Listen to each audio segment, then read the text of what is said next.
اعوذ باللہ من الشیطان الرجیم بسم اللہ الرحمن الرحیم۔ شروع اللہ تبارک و تعالیٰ کے نام سے جو بڑا مہربان اور نہایت رحم کرنے والا ہے۔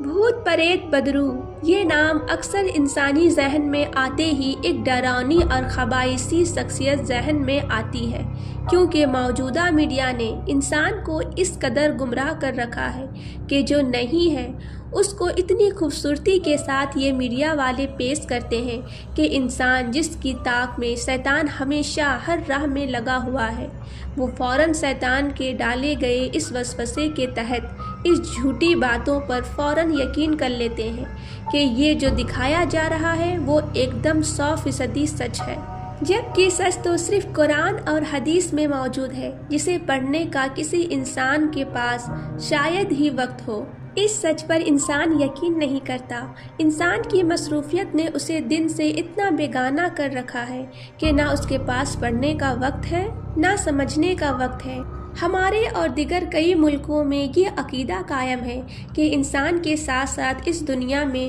بھوت پریت بدروحیں بھی موجود ہیں، جو انسان کو اکثر پریشان کیا کرتی ہے، اور اس کا علاج صرف کوئی سادھو، تانترک اور اوجھا ہی کر سکتا ہے، جبکہ قرآن اور حدیث سے یہ ثابت ہے کہ مرنے والا انسان چاہے وہ دنیا میں اچھا تھا یا برا تھا، ہمیشہ کے لیے اس دنیا سے رخصت ہو چکا ہے اور اس کی روح عالم برزخ میں جا چکی ہے، جہاں سے اس کی واپسی ناممکن ہے۔ باوجود اس کے لوگ یہ سمجھتے ہیں کہ ہر وہ انسان جو خودکشی کرتا ہے یا کسی کو جبراً قتل کر دیا جاتا ہے یا کوئی دشمنی کے تحت مار دیا جاتا ہے وغیرہ، اس کی روح دنیا میں واپس آ کر اپنے قتل کا انتقام لیتی ہے، اور اس جیسی اور بہت سی دقیانوسی باتیں جو اکثر لوگوں کی زبان پر سنائی دیتی ہے۔ بھوت پریت بدرو کے تعلق سے لوگوں میں یہ عقیدہ قائم ہے کہ وہ کسی زندہ انسان پر سوار ہو کر دوسرے انسان کو پریشان کرتی ہے، اور سوار ہونے والے انسان کو بھی، اور جو روحیں یہ کرتی ہے وہ جب بے موت مرتی ہے تبھی ایسا کرتی ہے۔ موت ہر جان کے لیے برحق ہے،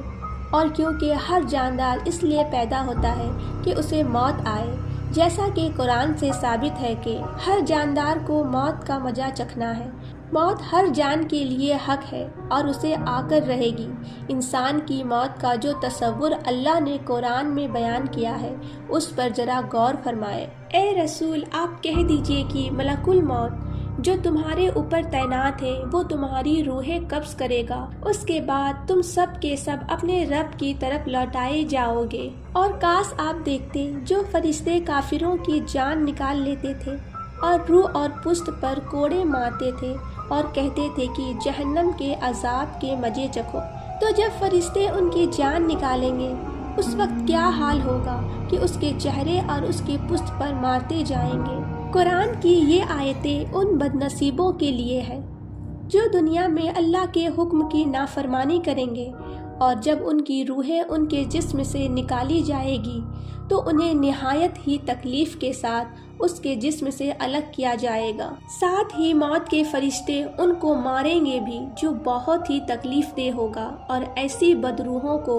سوائے عذاب کے اور کچھ نہیں ملتا۔ نیک لوگوں کے تعلق سے اللہ نے ان کی روح قبض کرنے کے تعلق سے قرآن میں جو نقشہ کھینچا ہے وہ اس طرح ہے۔ وہ لوگ جن کی روحیں فرشتے اس حال میں قبض کرتے ہیں کہ وہ پاک و پاکیزہ ہوتے ہیں، تو فرشتے ان سے کہتے ہیں سلام علیکم، تم پر سلامتی ہو، جو نیکیاں تم دنیا میں کرتے تھے اس کے صلے میں جنت میں چلے جاؤ، اور ان کو بڑے سے بڑا خوف بھی دہشت میں نہ لائے گا، اور فرشتے ان سے خوشی خوشی ملاقات کریں گے اور یہ خوشخبری دیں گے کہ یہی وہ تمہارا خوشی کا دن ہے جس کا دنیا میں تم سے وعدہ کیا گیا تھا۔ قرآن کی ان آیتوں سے اول تو یہ معاملہ صاف ہوتا ہے کہ ہر انسان کو موت آنی ہے، اور اس کے اچھے و برے اعمال کے مطابق اسے موت کے بعد سے ہی اس کے اعمال کا بدلہ ملنے لگتا ہے۔ کسی انسان کا نیک اور بد ہونا اس کے دنیا میں کیے گئے اعمال کے مطابق ہوتا ہے۔ اگر انسان اچھا ہوتا ہے اور اچھے کام دنیا میں کرتا ہے تو لوگ اس کے مرنے کے بعد بھی یاد رکھتے ہیں۔ ٹھیک یہی معاملہ برے انسان کے ساتھ ہوتا ہے۔ جب تک وہ زندہ ہوتا ہے لوگ اس کی برائی سے نقصان اٹھاتے ہیں اور اس کے مر جانے کے بعد اس کی برائی کے سبب اسے یاد رکھتے ہیں، لیکن ان تمام باتوں میں عقلی طور پر یہ بات کہیں فٹ نہیں ہوتی کہ ان کی روحیں واپس دنیا میں لوٹتی ہیں۔ قرآن کریم اس بات کی کھلے طور پر دلیل دیتا ہے۔ تو کیا جب جان گلے تک پہنچتی ہے اور تم اس وقت دیکھتے رہو اور ہم اس مرنے والے سے تم سے بھی زیادہ قریب ہے لیکن تم کو دکھائی نہیں دیتا، تو اگر تم کسی کے دباؤ میں نہیں ہو تو اگر سچے ہو تو روح کو لوٹا کے دکھاؤ۔ یہاں تک کہ جب ان سے کسی کی موت آئی تو کہنے لگا میرے رب مجھے واپس لوٹا دے کہ میں اپنی چھوڑی ہوئی دنیا میں جا کر نیک اعمال کر لوں۔ ہرگز نہیں ہوگا، یہ تو صرف ایک قول ہے جس کا یہ قائل ہے۔ ان کے بیچ تو بس ایک حجاب برزخ ہے، دوبارہ جی اٹھنے کے دن تک۔ قرآن کی ان آیات سے ثابت ہوتا ہے کہ روح دنیا میں نہیں لوٹا کرتی، بلکہ ان کے اور قیامت کے دن کے درمیان صرف ایک آڑ ہے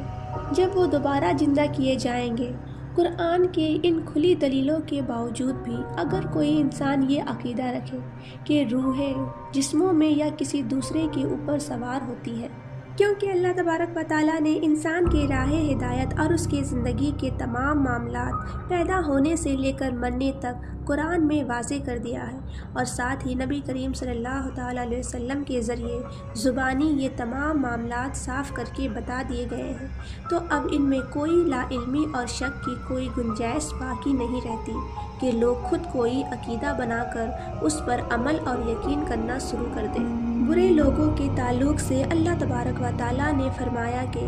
اور اب تو قبر میں دوزخ کی آگ ہے کہ وہ لوگ صبح شام اس کے سامنے لا کھڑے کیے جاتے ہیں، اور جس دن قیامت برپا ہوگی فرعون کے لوگوں کو سخت سے سخت عذاب ہوگا۔ اس آیات سے ثابت ہے دنیا اکثر یہ جانتی ہے کہ فرعون ایک ظالم بادشاہ تھا جس نے رب ہونے کا دعویٰ کیا تھا۔ فرعون اور اس کے لوگ جو کفر میں اس کے ساتھ تھے، ان سب پر قبر کے عذاب جاری ہے، جیسا کہ قرآن کی آیات سے ثابت ہے۔ لہٰذا برے لوگوں کے تعلق سے بھی اللہ نے فرما دیا کہ ان پر قبروں کے عذاب جاری ہے۔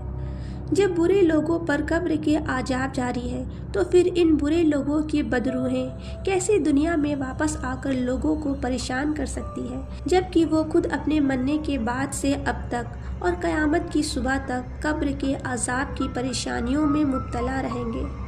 انسان کا نیک اور بد ہونا اس کی دنیا کے عمل کے مطابق ہوتا ہے، جس کے سبب لوگ اسے دنیا میں اس کے زندہ رہتے اچھا یا برا جانتے ہیں۔ اگر انسان اچھا ہوتا ہے تو اس کے مرنے کے بعد کفر اور بد عقیدہ لوگ اس کی قبر پر جا کر اس سے اپنی حاجتیں اور منتیں مانگتے ہیں، جبکہ قرآن میں مرنے والوں کی تعلق سے اللہ تبارک و تعالیٰ نے کچھ اور صاف طور سے بتایا ہے۔ بے شک نہ تو تم مردوں کو اپنی بات سنا سکتے ہو اور نہ بہروں کو اپنی بات سنا سکتے ہو جبکہ وہ پیٹھ پھیر کر بھاگ کھڑے ہو۔ مردے انسان کے لیے جو اس دنیا سے رخصت ہو چکا ہے، اس کے تعلق سے اللہ تبارک و تعالیٰ نے ایک ہی بات کو دو الگ الگ جگہ دہرایا ہے تاکہ جو انسان اس دنیا میں ہے وہ اس احکام کو، اس قرآن کو پڑھے اور سمجھے کہ زندہ اور مردوں میں کیا فرق ہے، اور مردے سنا نہیں کرتے۔ ویڈیو اچھی لگی ہو تو ویڈیو کو لائک اور چینل کو سبسکرائب کرتے ہوئے نوٹیفیکیشن بیل کو ضرور دبائیں، جس سے میری سبھی آنے والی ویڈیو کی نوٹیفیکیشن آپ کو آسانی سے مل سکے۔